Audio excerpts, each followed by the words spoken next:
आज मौसम कुछ ऐसा है कि दिल चाह रहा है कुछ सादा मगर बहुत लजीज बनाया जाए।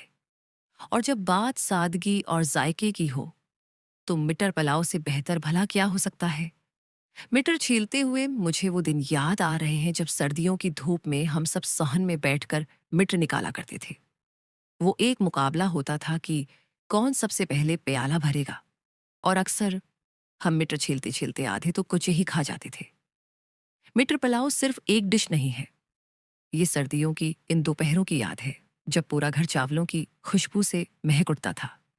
प्याज को हल्का सुनहरा करते हुए जब उसमें अदरक लहसुन का पेस्ट और साबित गर्म मसाले ही डाले जाते हैं तो वो जो एक खास किस्म की आवाज और खुशबू आती है वो किसी जादू से कम नहीं होती। मटर पुलाव बनाना एक आर्ट है। चावलों का एक एक दाना अलग होना चाहिए और मटर की हरियाली बरकरार रहनी चाहिए। मैं जब भी पुलाव बनाती हूँ तो उसमें थोड़ी सी काली मिर्च और हरी मिर्चें ज्यादा डालती हूँ क्योंकि मुझे तीखापन पसंद है। किचन में भाप उठ रही है और देगची से आने वाली वो धीमी धीमी आवाज बता रही है कि बस थोड़ी ही देर में दस्तरख्वान सजने वाला है। खाना पकाना दरअसल सब्र का नाम है। जब आप चावलों को दम पर रखते हैं तो वो चंद मिनट का इंतजार सबसे मुश्किल होता है, लेकिन जब ढक्कन उठाया जाता है और वो पहली भाप चेहरे को छूती है तो सारी थिकन मिट जाती है। मटर पुलाव के साथ दही का रायता और कटी हुई प्याज हो तो फिर किसी और चीज की जरूरत नहीं रहती। जिंदगी भी उन चावलों की तरह है।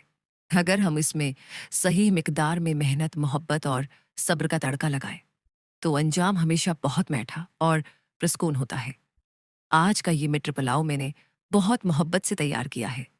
काश मैं आप सबको भी उसकी खुशबू संखा सकती और उसका जायका चुखा सकती।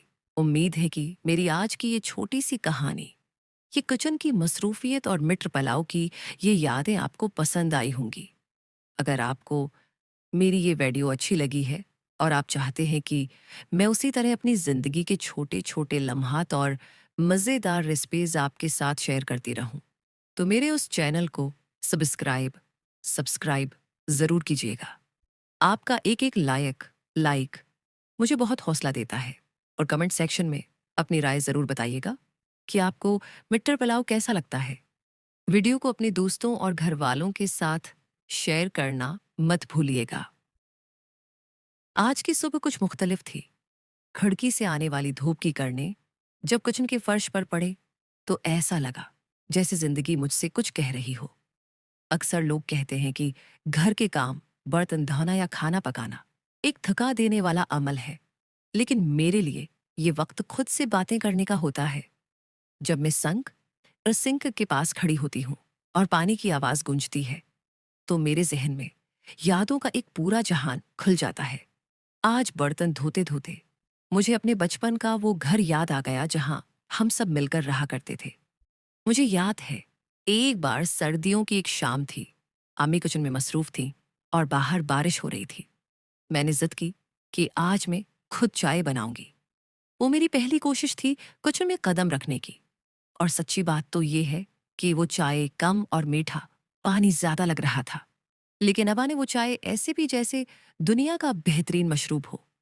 वो कहते थे कि बेटा, जायका हाथों में नहीं, नियत में होता है। आज जब मैं खुद अपने घर का किचन संभालती हूँ तो मुझे एहसास होता है कि वो छोटे छोटे लम्हात कितने कीमती थे।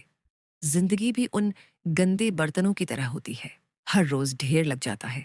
हर रोज हमें इन्हें साफ करना पड़ता है ताकि अगले दिन का आगाज एक नई चमक के साथ हो सके। कभी कभी इंसान थक जाता है, दिल करता है सब कुछ छोड़ छाड़ कर कहीं दूर निकल जाए। लेकिन फिर किचन की वो मानोस खुशबू, मसालों की महक और चौलाहे की तपश हमें याद दिलाती है कि हम ही इस घर की रूह हैं। आज मैंने सोचा है कि मैं वो खास डिश बनाऊंगी जो मेरी दादी बनाया करती थी। वो कहती थी कि खाना सिर्फ पेट भरने के लिए नहीं, बल्कि दिल जीतने के लिए बनाया जाता है। जब आप सुकून और मोहब्बत से प्याज काटते हैं, जब आप धीमी आंच पर सालन को भानते हैं, तो उसमें आपकी मेहनत का रंग शामिल हो जाता है। अक्सर लोग मुझसे पूछते हैं कि तुम थकती नहीं हो। मैं मुस्कुराकर कहती हूँ कि जब आप अपनों के लिए कुछ करते हैं तो थिकन भी एक मीठा एहसास बन जाती है। कभी कभी ऐसा भी होता है कि किचन में काम करते हुए आंखों में आंसू आ जाते हैं, कभी प्याज की वजह से और कभी पुरानी बातों की वजह से।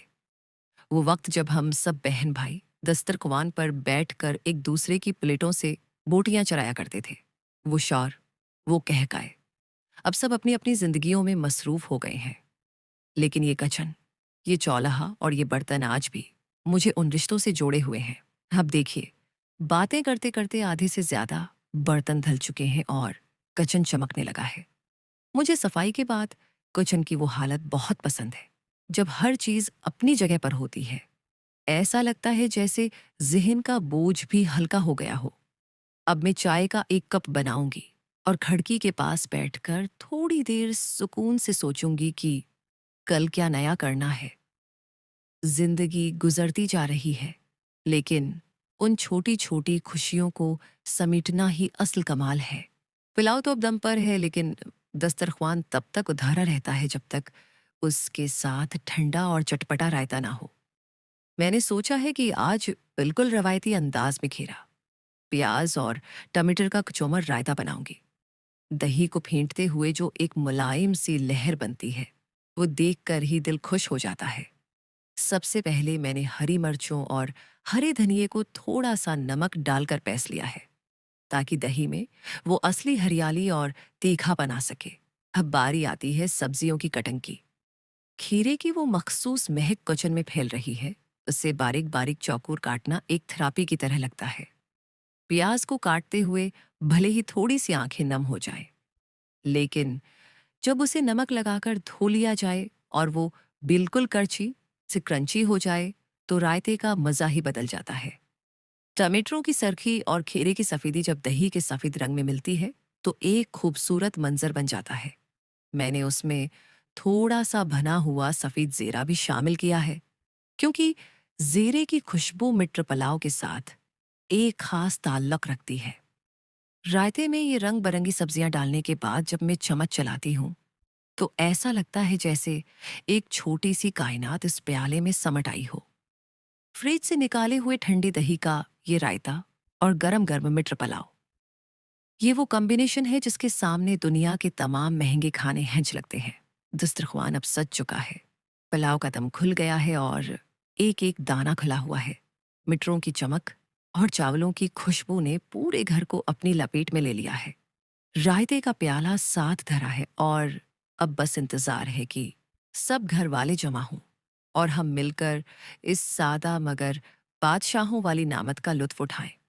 सच तो ये है कि सुकून बाजार के खानों में नहीं, अपने हाथों से बनाई हुई इन सादा सी चीजों में छिपा होता है। अगर आपको मेरी ये मेहनत, ये रायते की तैयारी और मटर पुलाव की ये लिक पसंद आई है, तो वीडियो को लाइक करना हरगिज ना भूलिए। आपके लाइक्स मुझे बताते हैं कि आपको मेरा काम पसंद आ रहा है। और हाँ, मेरे चैनल को सब्सक्राइब सब्सक्राइब कर लें, ताकि हमारी ये छोटी सी यूट्यूब फैमिली और बड़ी हो सके और मैं रोज आपके लिए ऐसी ही मजेदार वीडियोस लाती रहूं। घंटी के बटन, बेल आइकॉन को भी दबा दें, ताकि मेरी हर नई वीडियो आप तक सबसे पहले पहुंचे। अपना और अपने घर वालों का बहुत ख्याल रखिएगा। मुझे अपनी दुआओं में याद रखें। Please like, Allah Hafiz. subscribe, and share.